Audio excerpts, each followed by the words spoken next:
이제부터 이제 뉴턴의 운동 법칙에 대해서 이제 본격적으로 이제 공부해 보도록 해보겠습니다. 물리에서 정말 중요한 게 있어요. 이제 물체가 운동하는 것을 기술하는 가장 기본적인, 가장 기초적인 바탕이 되는 게 있는데요. 바로 그것이 이제 기중계와 좌표계라는 겁니다. 그다음에 기중계가 무엇인지, 좌표계가 무엇인지에 대해서 한번 알아보는 시간을 가져보도록 할게요. 첫 번째입니다.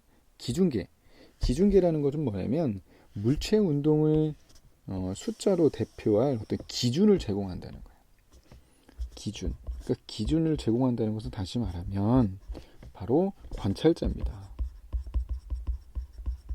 관찰자의 어떤 상태를 보자는 거예요. 관찰자의 상태가 어떤지에 대해서 관찰자를 정하는 거예요. 관찰자의 상태를 정확히 이제 파악을 하는 건데요. 운동을 기술할 때 필요한 이제 물리량이 이제 중요한 게 뭐냐면 바로 위치입니다. 그리고 변이, 그 위치의 차이, 그리고 속도라는 것은 뭐죠? 그렇죠. 변이의 시간에 따른 시간에 따른 변이가 될 거고요. 가속도라는 것은 뭐냐면 시간에 따른 속도의 속도의 차이가 되겠죠. 속도의 차이. 그럼 기중계의 정의, 물체의 위치, 변이, 속도, 가속도를 대표하는 수를 정하기 위해 기준을 제공하는 틀을 의미하는 건데요. 기중계는 물체 운동을 기술하는 사람이 임의로 정할 수 있다라는 거예요. 그러니까 말 그대로 관찰자예요. 근데 관찰자의 운동 상태가 이제 얼마나 중요한지에 대해서 얘기를 할 건데요.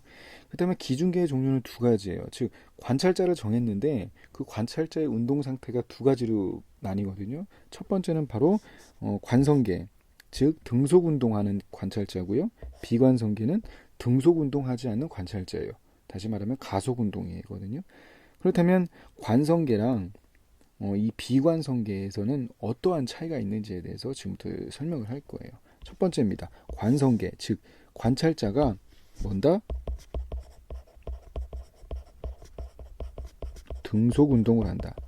등속 운동을 한다는 건 다시 말하면 정지 상태에 있거나 아니면 말 그대로 같은 속도를 유지해야 돼요.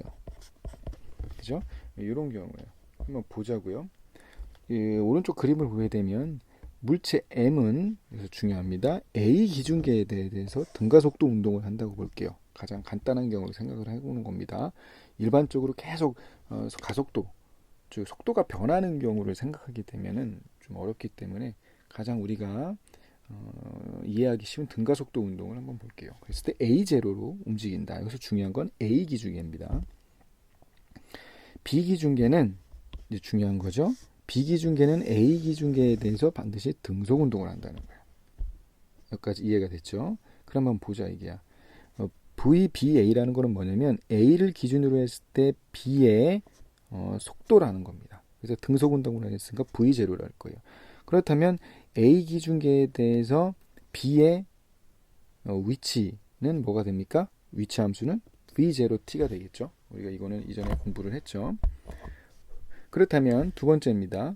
조건 1에 의해서 A 기준계에 대해서 M의 가속도는 등가속도 A0로 이걸 이동하므로 A 기준계에 대한 M의 속도는 A0T가 될 거예요. 따라서 이것도 공부했죠. A 기준계에 대한 물체 M의 위치 벡터는 2분의 1 A0T의 제곱이 될 겁니다. 여기까지 이해가 됐죠? 그렇다면 B에 대해서 X의 위치를 한번 볼 거예요. 얘를 이제 벡터로 한번 표기해 볼게요. 우리가 주어진 조건이 뭐냐면 바로 첫 번째 이겁니다. 이거를 그냥 저기라고 파란색으로 써볼게요. 파란색으로 A 기준계에 대한 B의 위치 벡터는 뭐가 됩니까? 요게 되겠죠. 요게 바로 뭐냐면 XVA가 될 거예요. 그리고 얘는 뭡니까? 요 위치 벡터는 A 기준계에 대한 M의 위치 벡터일 거예요. 그렇다면 B에서 B 기준계에 대한 M의 위치 벡터, 즉 XMBT는 뭐가 될까요? 요 위치 벡터는 빼준 게 되겠죠. 즉 XMAT t 빼기 x p a t 이렇게 되겠죠. 요것의 차이가 될 거니까 그게 바로 요거를 의미하는 겁니다. 즉 기준기 b에 대한 m의 위치 벡터는 이렇게 쓸 수가 있겠죠. 얘는 종점 빼기 시점 이렇게 될 거예요. 그래서 이거를 그대로 식에 대입하면 이런 식이 될 거고요. 그렇다면 속도는 어떻게 되면 돼? 그게 미분하면 되겠죠. t에 대해서 미분하게 되면 어떻게 돼요? a0t-v0가 될 거고요. 얘를 다시 뭐하면 미분하면 가속도는 a0가 될 거예요.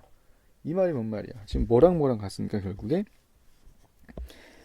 즉 m이라는 물체는 a 기준계에서 바라본 거나 b 기준계에서 바라본 두 개의 가속도는 같다라는 거야. 여기까지 됐습니까? 그래서 따라서 이렇게 말할 수가 있어요. 관성계에서는 운동 상태는 일반적으로 보존되지 않아요. 이 말은 뭔 말이냐면 바로 요겁니다. A 기준계에서 바라본 m의 속도는 a0t예요. 하지만 B 기준계에서 바라본 m의 속도 벡터는 뭐가 됩니까? a0t-v0가 되겠죠. 여기까지 이해가 됐나요? 예, 그렇기 때문에 두 개는 같지 않기 때문에 운동 상태는 보존이 되지 않아요. 그죠? 운동 상태는 다르지만 우리가 중요한 게 뭐냐면 뭐가 가속도가 같잖아. 가속도가 같다는 것은 반드시 뭐가 운동 법칙, 이게 바로 뉴턴의 운동 제2법칙이 성립한다는 거예요. 뉴턴의 제2법칙은 성립을 한다. 즉 운동 상태는 다르지만 F는 ma라는 뭐가 성립한다는 거예요? 운동 법칙이 성립한다는 겁니다. 그래서 우리가 뉴턴의 일 운동 법칙이 뭐죠? 관성의 법칙이에요. 관성의 법칙이 말하면 다시 말하면 뉴턴의 운동 법칙을 쓰려면 반드시 어떤 운동계여야 된다? 관성계여야 돼요. 즉 관찰자가 뭐여야 된다는 거야? 등속 운동을 하는 아이들에서는 그것이 멈춰 있든 아니면 일정한 속도로 가든 두 사이에서는 반드시 운동 법칙은 그대로 성립한다. 운동 법칙이 성립한다는 것은 뭐냐면 결국에 알짜임이 같다라는 겁니다. 그렇다면은 이 결론 1에 대한 예를 하나 들어보면 결론 1에 대한 예를 한번 이그젬플을 들어볼게요. 하나는 뭐냐면 기차, 그러니까 등속 운동하는 기차입니다. 등속 운동하는 기차가 있어요. 여기까지 됐죠? 근데 기차 내부에 사람이 있어요. 사람이 존재하는데 그렇다면 등속 운동하는 기차 내부에 존재하는 사람 역시도 똑같은 속도로 등속 운동을 하겠죠. 여기까지 됐나요? 그렇다면 이 사람이 공을 가지고 있어요. 사람이 공을 떨어뜨린다. 그렇다면은 얘는 어떻게 두 개의 기준계로 바라볼 수가 있어요. 뭐냐면 기차 내부에 그러니까 기준계가 기차의 존재 내부의 사람이 바라보는 기준이랑 그리고 기차 외부 그러니까 기차역이라고 볼게요. 기차역에 있는 사람이 바라보게 되면 공의 운동 상태는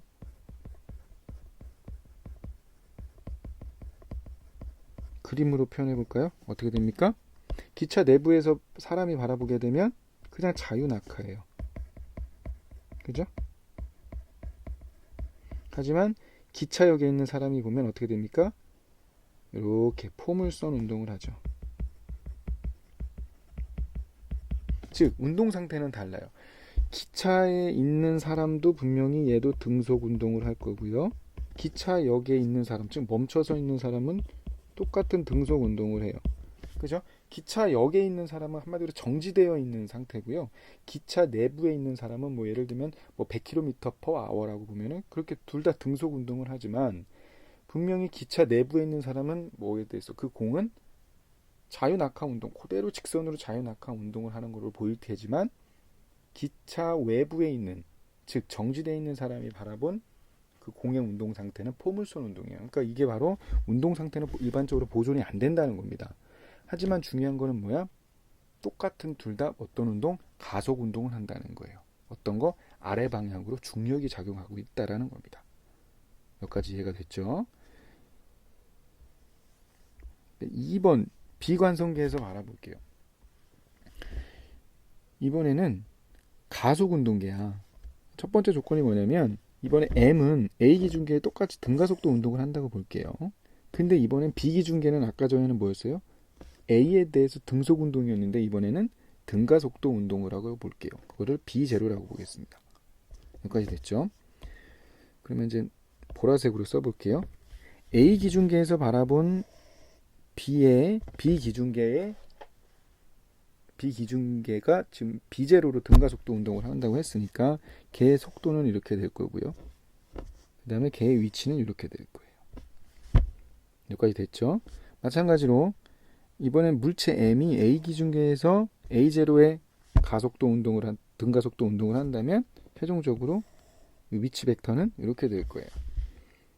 그러면 얘를 각각을 다시 보라색으로 써보면 A 기준계에서 바라본 B의 위치 벡터는 X, B, A, T가 될 거고 A 기준계에서 바라본 M의 위치 벡터는 X, M의 A, T가 될 거예요.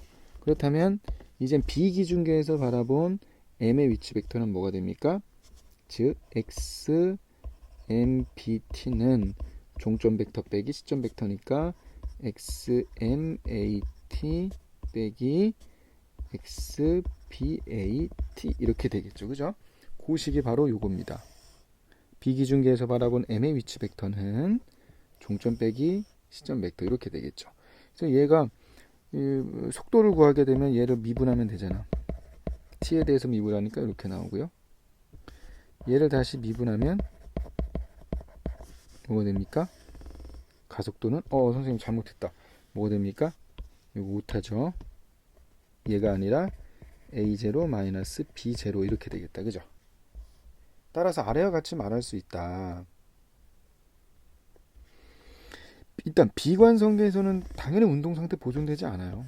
보존되지 않을 뿐더러 아까 전에 관성계에서는 운동상태는 보존이 되지 않지만 뭐는 보존된다고 해서 운동 법칙이 보존된다고 했죠. 그런데 비관성계에서는 뭐조차도 보존되지 않는다.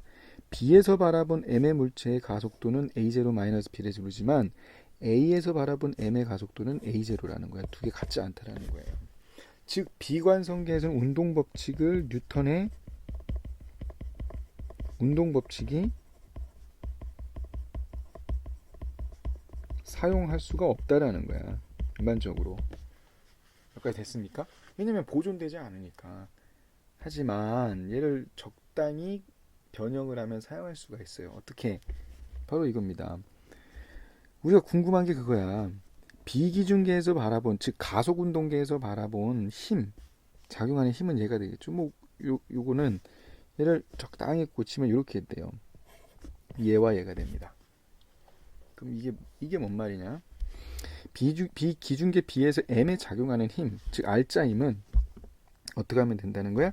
A에 작용하는 R자 힘, 기준계 A에서 바라본 M에 작용하는 R자 힘에서 가상의 힘, 즉 광성력을 이런 걸 관성력이라고 해요. 기준계 A에서 B에 작용하는 가상의 힘, 실제적으로 존재하지 않는 힘, 이 관성력을 빼주면 된다는 거예요. 이게 무슨 말이냐면 얘를 그림으로 하나 설명을 해볼 건데 얘를 좀 이렇게 줄일게요. 어차피 지금은 여기다 옮기고 그림을 하나 그려서 설명을 해볼게요. 기차가 하나 있다. 자동차라고 할까요? 기차라고 보겠습니다. 버스라고 보겠습니다. 버스에서 만약에 등속 운동 한다면 이게 이렇게 되겠죠. 고리, 이거 손잡이라고 이렇게 볼게요. 여기까지 됐습니까? 이게 가만히 서 있겠죠. 근데 얘가 만약에 가속 운동을 하면 어떻게 될까요? 똑같이 얘가 동일한 버스인데 얘가 이쪽 방향, 이쪽. 그러니까 이거 파란색으로 쓸게요. 이쪽 방향으로 A의 등가속도 운동을 한다고 볼게요. 그렇다면은 얘는 어떻게 돼요? 손잡이가 이렇게 이동하겠죠. 이렇게 이동을 할 거예요. 여기까지 됐나요? 그렇다면 첫 번째입니다. 기준계가 어디라면 버스 외부에 있는 관찰자가 바라보면 어떻게 될까요?